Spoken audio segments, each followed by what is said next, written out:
Ang lupit naman idol ng ating bagong Hunter 150. Ito na ang ating long rides. Sagot natin sa mga nagtatanong kung kaya ba ni Hunter 150 ang non-stop long rides. Dito tayo nagsimula sa Valenzuela at ang ating odo ay 816 at tayo ay dumiretso hanggang Pangasinan mga idols. Non-stop yan.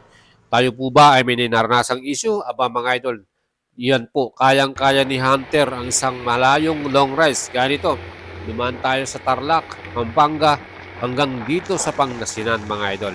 Kahit diretso ang ulan mga idols, walang problema dahil maganda yung ating Axor helmet na X-Cross Adventure Style at di rin tayo nainip dahil meron tayong intercom na Reso Pilot Pro.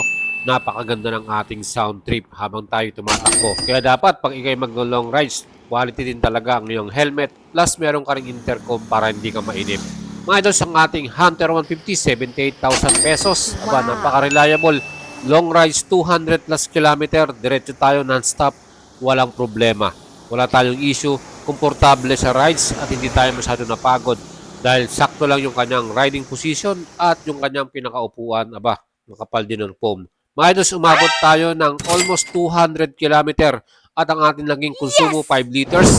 Ang ating naging total fuel consumption 37.7 kilometer. O diba sapat na yan mga idols, talagang matipid at napakasulit ng Hunter 150.